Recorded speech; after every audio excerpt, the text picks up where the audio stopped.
This Sunday, confronting Putin. NATO is stronger, more energized, and yes, more united than ever in its history. President Biden rallies NATO allies and warns Russia about trying to outlast Ukraine on the battlefield. Putin's already lost the war. But Ukraine's hopes of NATO membership continue to go unfulfilled as they run low on ammunition. Has the West done enough to help Ukraine win the war? I'll talk to National Security Adviser Jake Sullivan.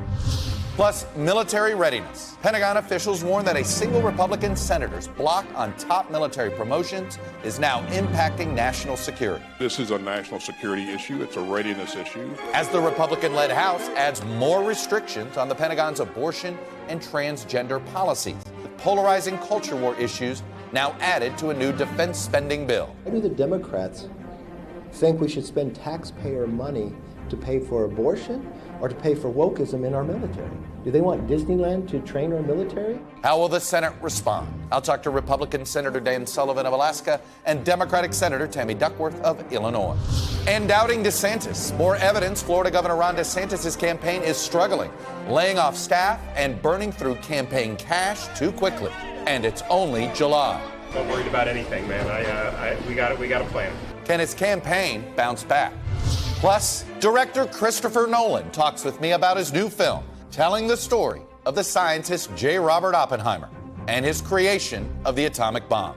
The leading researchers in the field of AI right now, for example, they literally refer to this right now as their Oppenheimer moment. Joining me for insight and analysis are NBC News Washington managing editor Carol Lee, Democratic pollster Cornell Belcher, and Republican strategist Sarah Fagan. Welcome to Sunday. It's Meet the Press. From NBC News in Washington, the longest-running show in television history, this is Meet the Press with Chuck Todd. Good Sunday morning. This week we saw some good news in the economy, inflation cooling, and more signs the 2024 campaign is heating up, which we're going to get to. But the biggest story of the week was in Lithuania, where members of the North Atlantic Treaty Organization met to expand the coalition and discuss their alliance and even expand the scope of NATO's focus, perhaps to Asia. President Biden's work with NATO may be judged by history as some of the most consequential decisions of his presidency. 16 months into the war in Ukraine, Russia is actually much weaker, and the NATO alliance President Putin hoped would crumble now borders almost the entire Baltic Sea. Even as Ukraine runs low on ammunition and awaits NATO admission for itself, President Biden predicted the alliance would help the invaded nation outlast Putin on the battlefield. Putin's already lost the war. Putin has a real problem. How does he move from here? What does he do?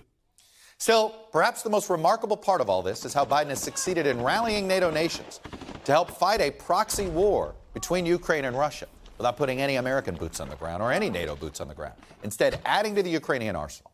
Just this week, the U.S. made cluster munitions that many countries and even some U.S. lawmakers oppose. 5 years after President Donald Trump stood next to Vladimir Putin in Helsinki, Finland, and came to his defense on 2016 election interference, President Biden went to that same world capital, which is now a NATO ally, and promised unity against the Russian president and tried to reassure the world the U.S. commitment was a lasting one. I absolutely guarantee it. There is no question. There's overwhelming support from the American people. There's overwhelming support from the members of the Congress, both House and Senate, and both parties, notwithstanding the fact there's some extreme elements of one party. We will stand together.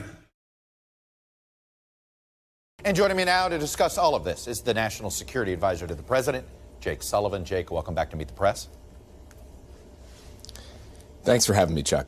Let me start with the assurances or lack of assurances that Ukraine is publicly asking for when it comes to NATO membership. Let me ask it this way. Their concern is this: by not having some sort of concrete commitment, that it means that the idea of NATO's membership to NATO is still going to be there for negotiating an end to this war with Russia. How do you draw that line in the sand that says, you know, are you willing to say NATO's future membership Ukraine's future membership in NATO will never be a part of negotiating the end of this war? Well, I'm not sure we could have said it more clearly than the 31 allies said in the NATO communique, Chuck, which was Ukraine's future will be in NATO. Period. Full stop. That was a single, clear sentence. It's not subject to negotiation with any country, including Russia. It is a subject only for the allies and for Ukraine.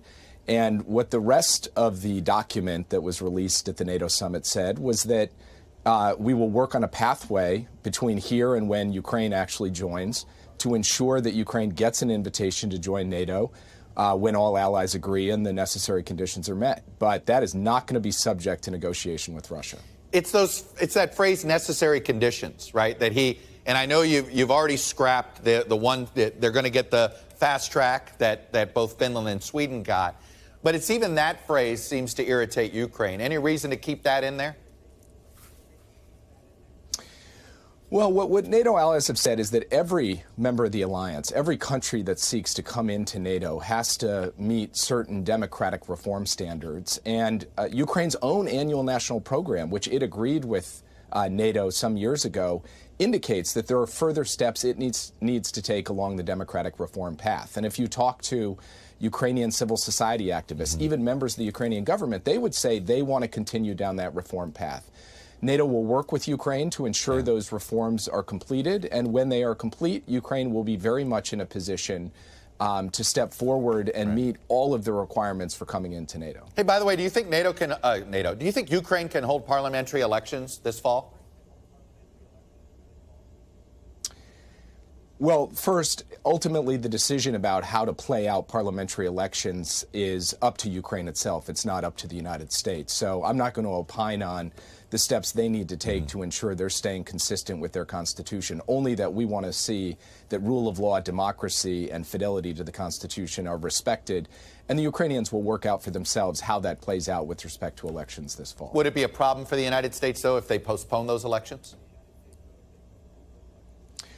I'm not going to get into hypotheticals. We're in regular contact with the Ukrainians about making sure, as I said before, that they're following the law, that they are remaining true to their democratic ideals. We'll continue to do that in the months ahead. I want to talk about what's going on with Vladimir Putin. We have crossed a number of his so-called red lines when this war started.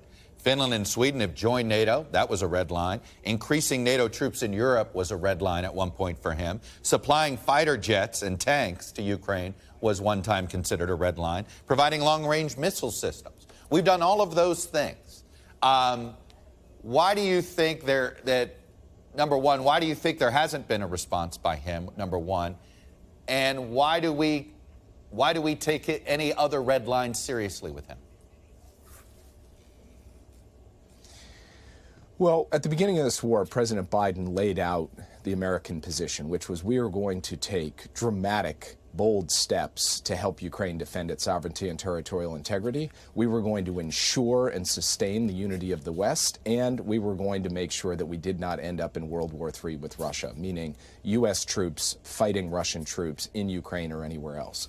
We have stood by those three basic precepts throughout this conflict, and as the conflict has evolved, the nature of our assistance to Ukraine has evolved with it. And we, of course, have learned along the way about what is possible and what is not possible. I can't speak to what's in the mind of President Putin. All I can say is that the basic U.S. position in this comes down to a single clear point, which is we are going to support Ukraine without having U.S. boots on the ground and American soldiers fighting Russian soldiers, and that will remain consistent throughout the course of this conflict. Are you concerned that Vladimir Putin is going to use the American political calendar, that he wants to buy time and see what happens in the November 2024 elections? Well, it's fair to say that Vladimir Putin, from before this conflict began, had certain misconceptions about the United States and the West. He thought the United States would not step up and support Ukraine. He thought that the U.S. and our European allies, NATO, would not be able to sustain unity. He thought the Ukrainians themselves would wither and collapse in the face of the Russian attack. He's been proven wrong time and time again, and he was proven wrong again in Vilnius this past week when the NATO alliance came out stronger, larger, and more unified than at any point in history. So if, in fact, he is betting on American resolve to falter or fail, he is going to continue losing that bet. That's all I can say. Really? You don't think betting on a different party becoming controlling the White House that isn't a bet he should make? Well, what I'm saying is that the United States, our NATO allies, and a larger coalition of nations around the world that have stepped up to provide unprecedented levels of support to Ukraine, all of that has flown in the face of Vladimir Putin's expectations. And I think he will continue to have his expectations dashed that the West is going to falter or crack in this. And all we can do in the Biden administration is get up every single day and work as hard as we possibly can alongside our allies and partners to get Ukraine what it needs as fast as it needs it to be able to succeed in this effort. Two things on the decision on cluster munitions. Number one, look, I understand the rationale. It's been explained. You've painstakingly explained, and I know this is not a unanimous decision in NATO. But have we not lost our moral authority on something like this as a leader on this stuff when it comes to, look, we just got rid of our chemical weapons, and we've been trying to lead the world in getting rid of that, and we try to rhetorically lead the world in trying to get rid of these barbaric weapons, and then here we are now still going into our stockpile and giving them to an ally. Does that not harm our moral authority? Well, Chuck, our moral authority has not derived from being a signatory to the Convention Against Cluster Munitions. We are not, we have not been at any point since that convention came into effect. Neither has Ukraine. Our moral authority and Ukraine's moral authority in this conflict comes from the fact that we are supporting a country under brutal, vicious attack by its neighbor, with missiles and bombs raining down on its cities, killing its civilians, destroying its schools, its churches, its hospitals. And the idea that providing Ukraine with a weapon in order for them to be able to defend their homeland, protect their civilians, is somehow a challenge to our moral authority, I find questionable. I would say that we are stepping up to give Ukraine what it needs in order to not be defenseless in the face of a Russian onslaught. We are simply not going to leave Ukraine defenseless. The president was determined on that point, and we remain committed to that. Is the United States out of the manufacturing of new cluster munitions? Are we not going to, will we replenish this stockpile or not? Our current plan is not to replenish that stockpile. It is rather to build up the capacity to produce the unitary round of the 155, the non-cluster munition round of ammunition. We began that process months ago as we anticipated the need for continuing supply to Ukraine, but it takes time. And that is why we need a bridge from today, when we need to ensure that Ukraine has the necessary supply of ammunition, to a few months down the road when we believe we can supply enough of the unitary round to meet Ukraine's defense needs. Jake Sullivan, I have to leave it there. I know you have a busy morning ahead of you. Appreciate you coming on and sharing the administration's perspective. Thank you, sir. Thanks for having me. This week, Alabama Senator Tommy Tuberville was featured on the international stage, probably not the way he wanted to be, when the president chastised him from Helsinki for his hold on hundreds of military promotions. He's jeopardizing U.S. security by what he's doing. I expect the Republican Party to stand up, and do something about it. And joining me now is a member of the Senate Armed Services Committee, a military veteran himself, and he also attended the NATO summit. It's Republican Senator Dan Sullivan of Alaska. And Senator, first of all, thank you for getting up extraordinarily early this morning, although I don't think the sun sets right now where you are. So good morning. Good morning, Chuck. It's good to be back on the show from Alaska. Let me start with that question right there. Respond to the president there that he's hoping the rest of this Republican Party, the Senate Republicans, is basically what he's saying, will be able to talk Senator Tuberville out of what he's doing, considering that the House has sent over a bill with amendment on it. Isn't it fair to say this is in the legislative process, and what Senator Tuberville is doing is now unnecessary and harmful?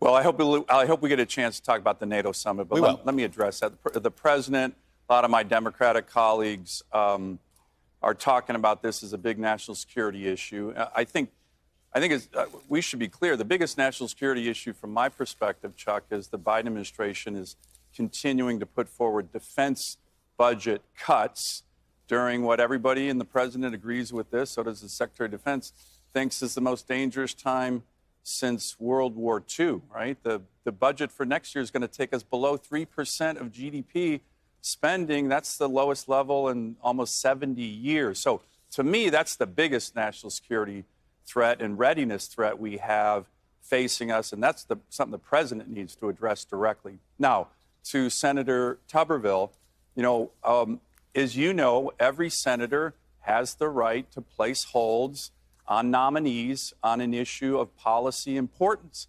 I certainly have done this myself. I'm here in Alaska right now. I had a hold a couple of years ago on the Secretary of the Army, the Chief of Staff of the Army, to get them to change the position when they were going to remove a brigade combat team, airborne brigade combat team from Alaska. I know my friend Tammy Duckworth is going to be on your show next. And look, she's a war hero. Very few Americans have sacrificed for their country like she has.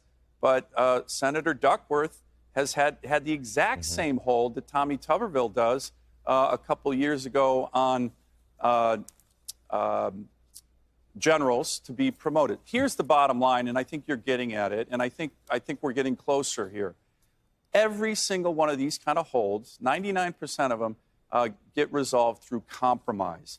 And what needs to happen, Secretary of Defense, Senator Tuberville, Chuck Schumer, need to sit down and have that path. The good news is, and I've encouraged this, you may have seen Secretary Austin reached out to Senator Tuberville a couple days ago. I appreciate Secretary Austin doing that. But I think we're going to be debating the NDAA in the Senate the next 2 weeks. To your point, I think there's going to be opportunities to get to that compromise like we have on all these kind of holds that happen regularly in the Senate. All right, I do want to get back to the NATO meeting. You were there. I want to talk about the number of mentions of China in the communique. It went from one last year in Madrid to, I think, over a dozen mentions here. Look, is NATO expansion into the Asia arena inevitable over the next 2 decades? Oh, I think it is. And I think it was a positive summit. I think there was a lot of progress. It wasn't just the mention of China several times, almost 20 times on my count. But, Chuck, you probably saw the leaders who were there. It was the Prime Minister of Japan, Prime Minister of Australia, the President of Korea. Our Senate delegation had the opportunity to meet with those leaders, and I think that was a really strong signal with regard to NATO. My big message to all the leaders in NATO during the summit, and it's something we talked about with the President, Jake Sullivan, when we were over there, one of the critical issues that we have to keep pushing with regard to NATO is to get the rest of our allies to step up and do their part. We want this alliance, which is one of the most successful military alliances in history, to be strong, to be sustainable. But it's undermined the sustainability of NATO when only 7 of 31 members of NATO currently meet their 2% of GDP obligation for defense spending. And look, that, in my view, has the potential to undermine even support for Ukraine in the near term and longer term, the support for NATO. So we need our other NATO allies to step up. Some are doing it. Sweden's joining, as you know. They're going to hit 2% right off the bat. Some are laggards. Canada is barely above 1%. It's unacceptable. And we drove that message home, by the way, in a bipartisan way in every meeting we had. I want to stick with NATO here very quickly. Do you give President Biden credit for NATO expansion? I mean, Sweden and Finland, nobody saw that coming 4 years ago. Yes, I do. And look, I give President Biden credit for keeping the unity of NATO, revitalizing NATO, as your opening piece did, as setting out the framework for this war of aggression, which was we're going to provide significant military assets and intelligence, but we're not going to commit U.S. troops. So I give him credit for that. Where I don't give him credit, and you and I have talked about this, is in 2 areas. One, this slow rolling and self-deterrence that we've had, the administration's had, with getting the Ukrainians the weapon systems that they need. The list is very long. Last time I was on this show, by the way, with you and Jake Sullivan, we talked about the F-16s. I predicted they're eventually going to do it, but it's taken too darn long. That's exactly what happened. And then the other issue, I already mentioned with it, the defense is spending, we're cutting defense spending, right. And when it's a very dangerous world. Everybody agrees we should not be going below 3% of defense spending. You know, the current budget shrinks the Army, shrinks the Navy, shrinks the Marine Corps. That is the wrong signal to send. It is up in raw dollars. It would be, but I don't want to get into that. We can debate what cuts are like in Washington. People have a different view. I want to ask you something George Will wrote very quickly here. He wrote this: Vladimir Putin's fifth column is not in Kyiv, but in the Trump-DeSantis faction of the Republican Party. Putin has two hopes for a less than completely mortifying rescue from his Ukraine blunder. One is the election of Trump, who's frivolous about national security, compliments his weakling's admiration for a bully. Putin's other hope is the election of DeSantis. Are you concerned, and should Ukraine be concerned, that the election of Donald Trump could harm our support? Well, look, in terms of the Republican Party, I think there's some, for elected officials right now, I think there's been some very positive news, hasn't been talked about. You know, there was this debate in the Republican conference in the Senate about cutting off aid to Ukraine. A couple members wanted to send a letter to the president. We debated it. I strongly was opposed to that. 3 Republican senators signed this letter. And that's not very strong. And you just saw the NDAA that was marked up in the House. All the amendments that were calling on cutting off Ukraine aid went down strongly in a bipartisan way. So I think elected Republican officials right now in the Senate, in the House, are still strongly supportive of Ukraine. We need to make sure other allies but step is Will up right with their 2% that commitment. We need to make sure, and I tell the Ukrainians this all the time. Well, I think, there's my point. I think that current elected officials can have a strong impact on whoever the next president is. When President Trump was president, I pressed him on the issue of NATO quite a lot, and so did many other members. I'll tell you one thing President Trump did quite well was press this 2% of GDP issue. By the way, President Biden has been doing that. President Obama did it as well. So I think the current elected Republican leadership in the House and Senate strongly supports NATO, and I think that's the most important thing to look at right now in terms of that issue. Well, as I said, I really appreciate you getting up very early for us in Anchorage. Senator Dan Sullivan, Republican from Alaska. Very early. That's okay. Yes. Or who knows, maybe you stayed up really late. Good to be on the show, Chuck. Thanks very much. When we come back, more on the politics of military readiness with Iraq War veteran and Senate Armed Services Committee member, Democrat Tammy Duckworth of Illinois. Welcome back to Meet the Press. This week, the Republican-led House narrowly passed the Defense Authorization Act, but it weighed it down with a lot of culture war restrictions on the Pentagon's abortion and transgender policies. Military funding now rests with finding a compromise between the House and Senate bills because the House bill is dead on arrival in the Senate. The military promotions continue to be held up, as we were discussing with Senator Sullivan, by Republican Senator from Alabama, Tommy Tuberville. So joining me now is Army veteran and Democratic Senator from Illinois, Tammy Duckworth. Senator Duckworth, welcome back to Meet the Press. It's good to be on. Thanks for having me. It's great. Let me start with this issue of these military promotions and what Tuberville's been doing. You heard your colleague, Senator Sullivan, say, hey, look, it's a senator's prerogative. You've done it. A lot of people have done it. One could argue doing it having to do with if it's about Pentagon policy versus when it's not, I think is certainly fair game there. So let me ask this. What are you willing to have a vote? Tuberville wants a vote. Are you willing to put a vote on this on the floor? Is this the best way out of this? We've given him many options for a vote, and he's turned them all down. Joni Ernst has a bill that is goes even further than where Senator Tuberville is, and he declined that vote. And Republican leadership have offered him multiple off-ramps to this, and he's backed himself into a corner. I mean, you know, what he's saying is, well, Democrats need to pass a national codification of Roe v. Wade. We would love to do that. Obviously, that's not going to happen anytime soon with the Senate as closely split as it is. And so, you know, I'm going to just say what President Biden has said. It is bizarre for Senator Tuberville to say that he's not jeopardizing national security when he injects politics into the defense process.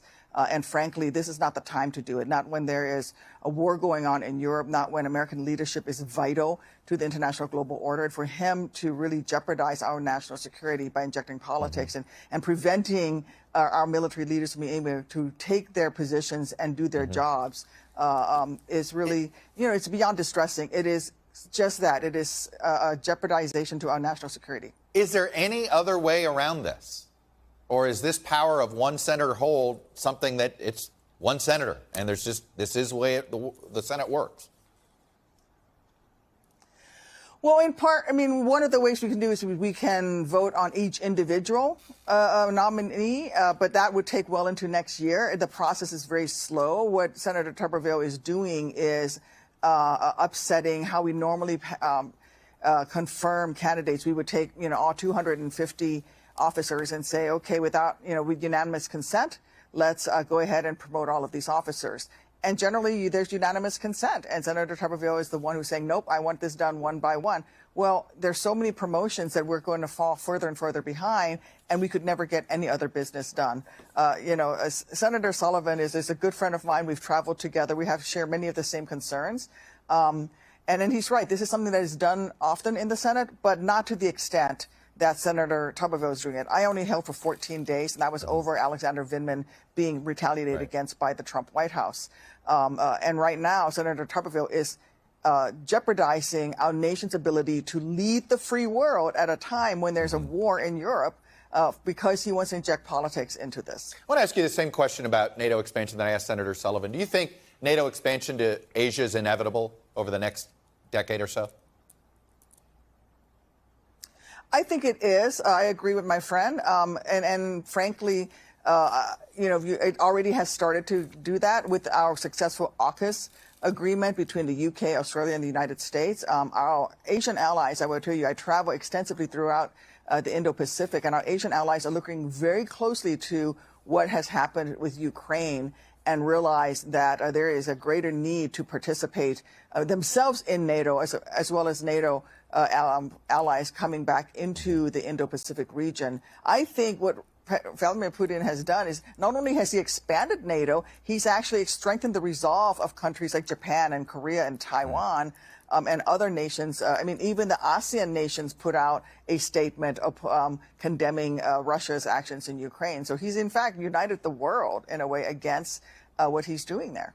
Let me ask you, I know you're chair of the Environmental Justice Caucus. what I'm going to do later in the show, obviously we've had the hottest temperatures on Earth in the month of July so far.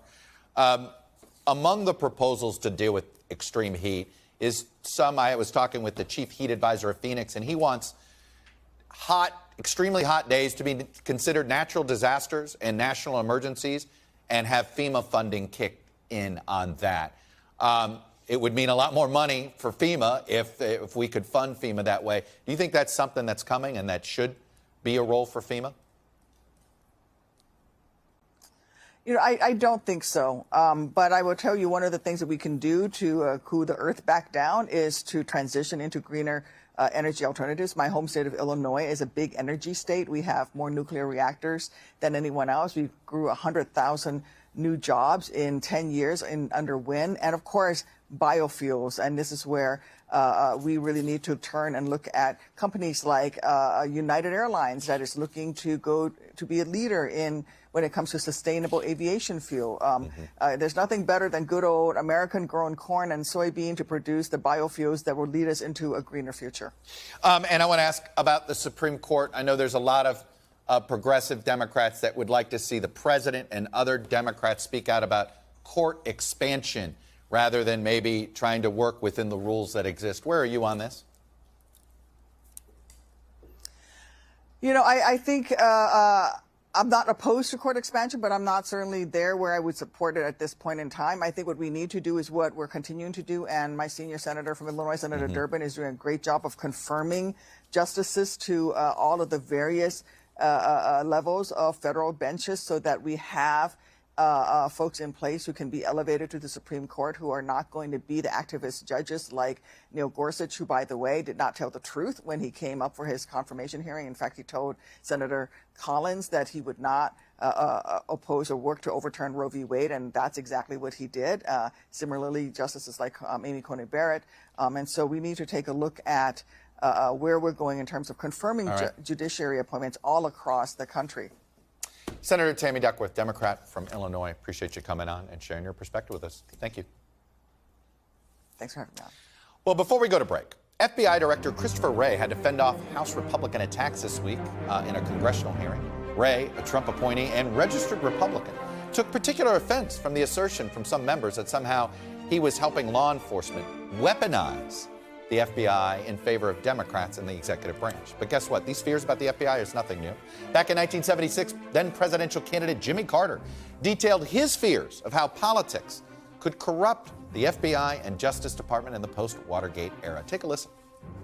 Well, the first thing we need to do is to make sure that the FBI is completely professionalized once again and is removed from politics. So I would like to remove the Attorney General from the cabinet. Have the Attorney General appointed for a certain period of time, maybe 5 to 7 years. Have him appointed on the basis of merit or her. Have the Senate confirm that appointment, but not remove that person from office unless the President and the leaders of Congress, as designated with a special prosecutor, determined that the Attorney General was not adequately performing the duties of that office. I think this removal of the Attorney General, who's the boss of the FBI, from politics would let the FBI seek its natural role as a non-political professional organization. Turn the Justice Department into the Federal Reserve? Interesting. When we come back, Republican presidential candidates gather in Iowa minus the frontrunner, former President Donald Trump. Can anyone take down the runaway favorite in the first contest of the primary season? Panel is next. Welcome back, panelists. Here, Carol Lee, the NBC News Washington managing editor, Democratic pollster Cornell Belcher, and Republican strategist Sarah Fagan.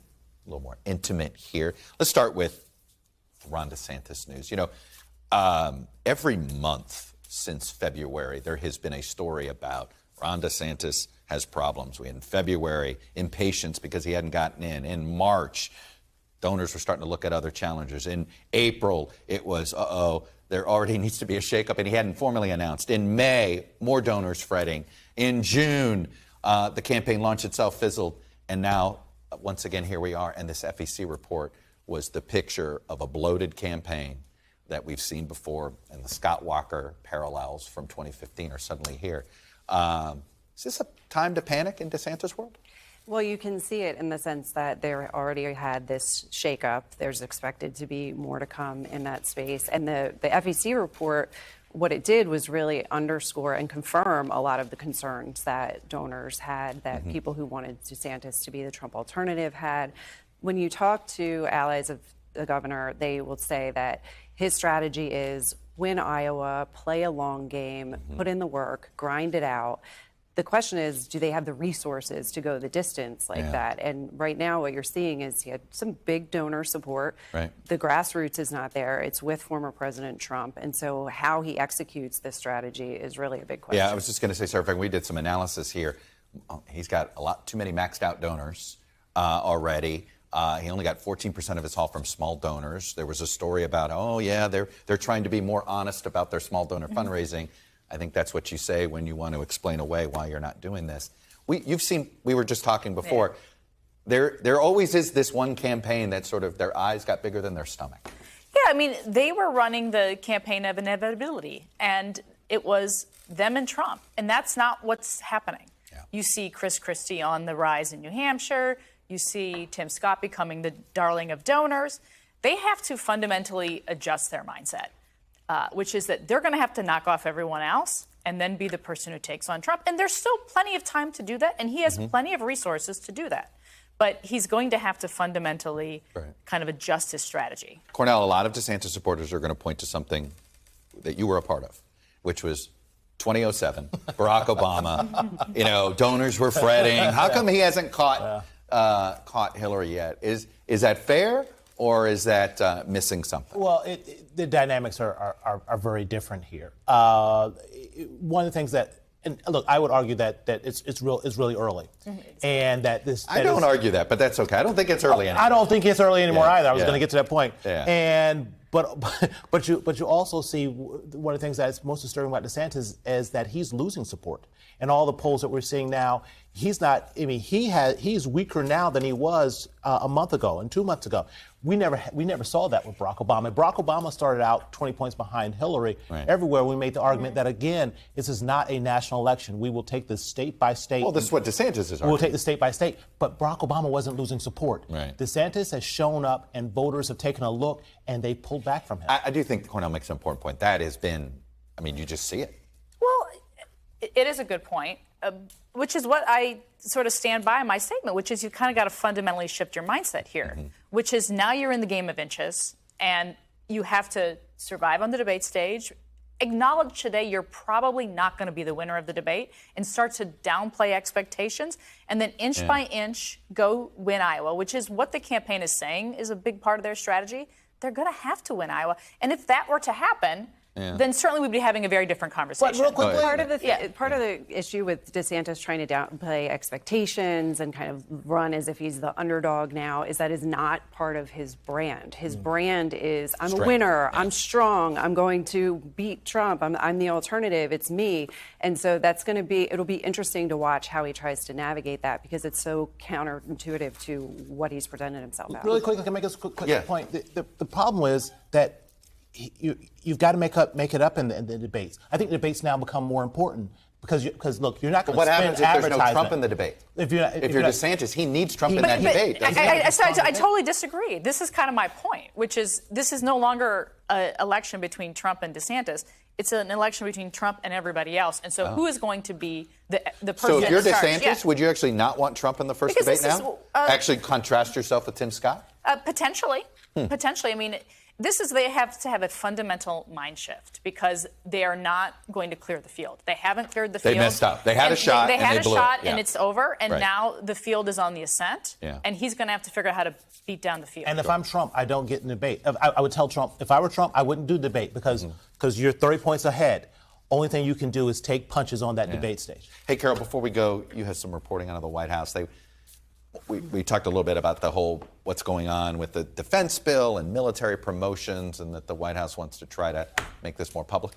Yeah, they've already dialed it up. You heard the president weigh in on this. But what I'm told by administration officials is that starting this week, they're going to really point to very specific examples of how this hold is affecting, everything from the chain of command to military facilities in different states to military families, including in Alabama. Huntsville has a large military population there, and so they're going to lean in that sense. And the through line that they're going to draw to the presidential race, or that's inherent in this, is that what Tuberville is doing, what was passed in the National Defense Authorization Act by the House, which focused on abortion, transgender care, equity and diversity programs, that is a direct correlation to the Republican Party as a whole under the Trump. Sarah, how would you advise Tommy Tuberville to it seems like he is looking for an exit ramp and doesn't know how to find it? Well, I think part of it is Senator Sullivan said there's going to be a chance during this debate in the Senate to horse trade some of these various amendments and to figure out what is the path forward. And he's probably going to need his colleagues at this point to give him that off-ramp. All right. Thank you, guys. When we come back, the country was hit with a destructive heat wave this week as temperatures reached their highest recorded levels on Earth. We're going to take a look at climate change by the numbers. Data download is next.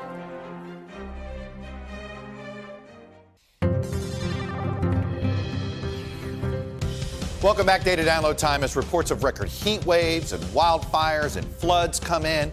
The potential impacts of climate change have begun to feel very real and becoming an everyday part of our lives. And if there's one lesson from this summer's extreme weather, maybe that no place is truly safe, no matter where you live in America or frankly around the globe. Look, this is the average global temperature, and in the month of July, we have hit, look at this first week of July, we have broken the record. This is the hottest average temperature that we've ever recorded on Earth. It's about 2 degrees higher than what is normal. 2 degrees are huge, and it makes a huge difference. You have all that kind of heat, you know what you end up having?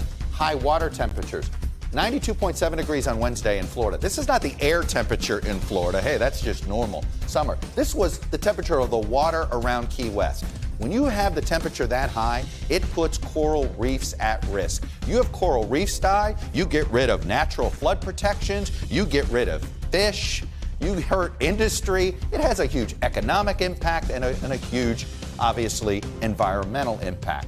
And this heat wave is not just in the water or in the Atlantic Ocean, it's in the air in Phoenix. Look at these recorded temperatures this week. 3 straight days of 115 degrees or more. And again, this is not the feels like temperature that you hear about from your local weather person.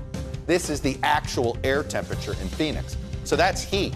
How about water? That 2-day rain event in Vermont caused all sorts of problems. This extreme weather, they couldn't handle it. And overall in New England, we had nearly 2 million people under flood alerts because of all the rain that came down and just and started overflowing these rivers in Vermont. And of course, if you've lived on the East Coast, you knew about the wildfire smoke. 120 million people have been impacted by that. So water, smoke, heated oceans, heated air.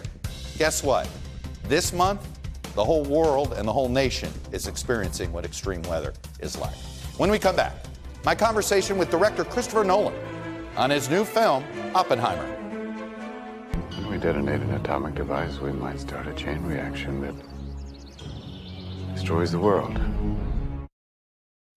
Welcome back. It was 78 years ago today that a group of scientists led by J. Robert Oppenheimer gathered at the Trinity site near Los Alamos, New Mexico, to test the very first atomic bomb. Of course, a few weeks later, a bomb would be dropped on Hiroshima. The successful test shook not only northern New Mexico, but the entire world. The creation and fallout from the nuclear arms race is featured on the big screen in Universal's new movie, Oppenheimer. Are we saying there's a chance that when we push that button, we destroy the world? Chances are near zero. Near zero. What do you want from theory alone? Zero would be nice. On Saturday, I sat down with the writer-director of the film, Christopher Nolan, along with a panel of physicists to discuss why telling Oppenheimer's story is so important. Why did you feel this movie needed to be made? There was a great story. You talked about your own kids. And they were going, why do we have to worry about nuclear weapons anymore? This was before Russia invaded Ukraine. And then your response was, well, this is why I have to make the movie. Yeah, and sadly, with everything that's happening in the world right now, no one's asking that question anymore. But to me, there were two answers to that. One is maybe that's a reason to make the film. Mm-hmm. But the other is that the story itself, particularly as found in American Prometheus, the story of Robert Oppenheimer's life, and obviously in particular his relationship with the Manhattan Project, but his entire life, involves some of the most dramatic elements I've ever encountered in anybody's story, fictional or real. And so for me, everything really was about wanting to dive into his head, really try and live his experience with him. And in that way, when I talk to everybody, Killian, everybody involved with the film, is we're trying to keep people in his point of view, and in that way achieve understanding rather than judgment. Mm-hmm. And the hope is that by achieving that and going through the story that way, you sort of leave the film with some unsettling questions and some troubling issues. Do you think we'll keep re-examining Oppenheimer as our understanding of quantum physics continues, as our taming of the atom continues, as our ability, if we ever get to, we're always, 30 years away from being 30 years away with cold fusion, right? All those things. Will we continue to relitigate his legacy? I hope so. When I talk to the leading researchers in the field of AI right now, for example, they literally refer to this right now as their Oppenheimer moment. They're looking to his story to say, okay, what are the responsibilities for scientists developing new technologies that may have unintended consequences? Do you think Silicon Valley's thinking that right now? Do you think they understand this is an Oppenheimer moment? They say that they do, and that's that's helpful. That at least it's in the conversation, and I hope that thought process will continue. I think I'm not saying that Oppenheimer's story offers any easy answers to those questions, but it at least can serve as a cautionary tale. It at least could show, where some of those responsibilities lie. Christopher, if I could get you to do 2 screenings, right? I'd have you do 1 screening to the U.S. Congress. What would you hope they would take away from this? I think more than anything, coming out of making the film and as it starts to go out to the world, I realized that we talked about this earlier, our relationship with the fear of nuclear weapons ebbs and flows with the geopolitical situation. Right. And it shouldn't, because the threat is constant. And very often, when you look back at history, some of the closest moments to nuclear disaster have actually been in times of relative calm geopolitically. So even though the situation in Ukraine kind of puts it more in the forefront of people's minds, the truth is nuclear weapons are an extraordinarily dangerous thing to have lying around the house. And it is not something we should ever forget about, and it's not something we should take lightly. And one of the things that frightens me the most about, you talk about coming home from work with anxiety, but when I hear in the media reasonable people talking about tactical nuclear weapons, right, as if this distinction can be made, and can be made via first politicians and media sort of warming us up to the idea that perhaps there's a certain size of nuclear weapon that would be acceptable as opposed to the large ones. One more screening I want you to have, which is in Silicon Valley.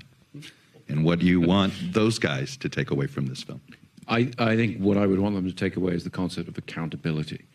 Not to sideline the conversation to the labor disputes going on in Hollywood right now, but a lot of it, when they're talking about things like AI, when we talk about these issues, they're all ultimately boiled down to the same thing, which is when you innovate with technology, you have to maintain accountability. And the rise of companies over the last 15 years who bandy about the words like algorithm, not knowing what they mean in any kind of meaningful mathematical sense. People in my business talking about it, they just don't want to take responsibility for whatever that algorithm does.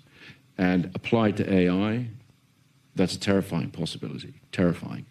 Not least because as AI systems go into the defense infrastructure, ultimately they'll be in charge of nuclear weapons. And if we allow people to say that that's a separate entity from the person who's wielding, programming, putting that AI into use, then we're doomed. It has to be about accountability. We have to hold people accountable for what they do with the tools that they have.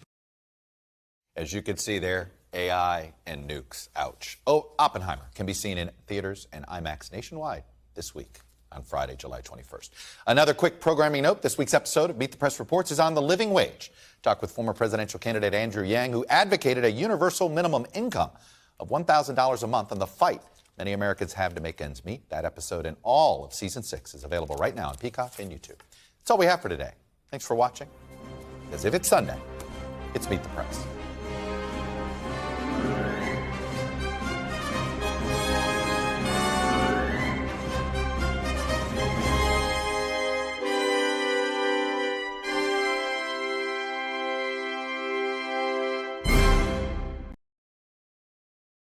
Thanks for watching our YouTube channel. Follow today's top stories and breaking news by downloading the NBC News app.